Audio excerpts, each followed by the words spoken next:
Hi, I'm Isabel Blanco. I'm a Senior Director for Casey Family Programs. We are the largest national foundation solely focused on the needs of kids in foster care. Previous to my work with Casey, I was Child Welfare Director in 2 different states.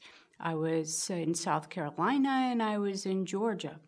My primary focus throughout my career has been large systems change. I've also worked in the Chicago Housing Authority as the Chief of Social Services there. My work has really attracted me to the concept of adaptive leadership and adaptive processes, as opposed to technical. Most people don't really think about the difference between those things, but I think they're critical, especially for leaders.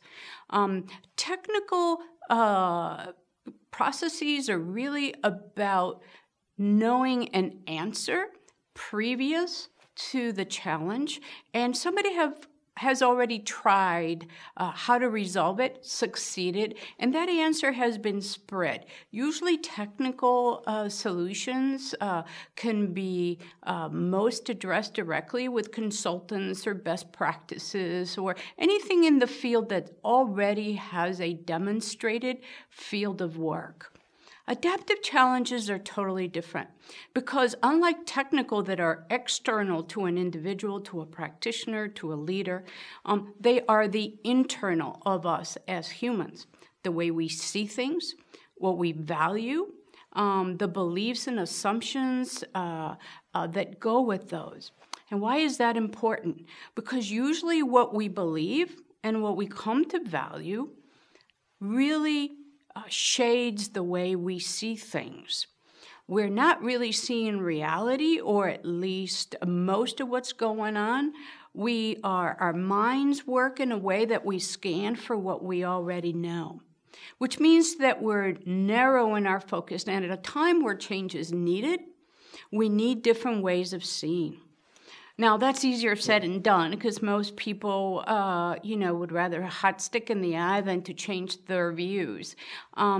Why? Because it causes discomfort internally when something that's being presented actually conflicts with something that is inside. A lot of research says that we're usually not going to be convinced by any facts. So how do we as leader or as coaches or people who are interested in other outcomes approach this? Well, first and foremost is the need to suspend as much as possible our certainty about what is true and what works. Now, you'd think that after so many systems not getting the kind of results that they want, and lawsuits and investments in training or reorganizations that don't work, we'd be more focused on internal issues. But we're not. Somehow the field continues to shy away from this.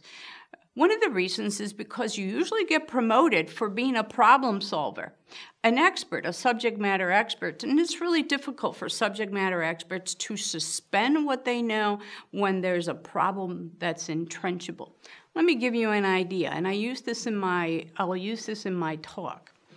You might know the story of Sisyphus. This is the Greek guy that was a little shifty, and the gods punished him by making him push a big old boulder up a side of the hill for eternity. But when he gets to the top of the hill, that rock rolls all the way down, and the next day he is doomed to push it back up. Well, that kind of fruitless and futile kinds of tasks often feel like what we do.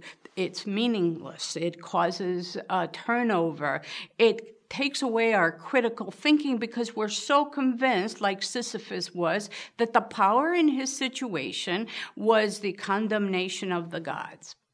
If he had been coached to be a little freer, he might have been able to see that it was gravity that was really jamming him up and giving him all this problem. Now, here's where it gets interesting. But just because I'm able to set aside that I'm not a victim of my circumstances and that things from the outside are not driving me, my choices, and my behavior, I have to face that I don't always know how to resolve that problem, whether it's gravity or a conflict in human services, like an example would be in child welfare, this issue of the focus on the child or the focus on the family. This is a really big conflictual issues. For eligibility services, the new movement is not just to have accurate and timely services, but to do assessments on the whole person. Sometimes these approaches are conflictual, and staff don't really know how to pick. The leadership message tends to be one over the other, when the reality, it's both and, not either or. The skills of inquiry about when I am able to choose circumstances that get me to the best fit between these two things that conflict, I think is at the core of building skills around adaptive leadership. What are those skills? First, being able to see things through inquiry. There's a number of processes, approaches that help us question instead of decide we know the answers. The second is to, with those questions, be able to hear enough from different perspectives for us to pick what might be the next best step. You notice that the next best step might be a little scary for people because most of us just want the answer, the right answer, so that I don't run the risk of being wrong or in child welfare or in other human services to put a child at risk.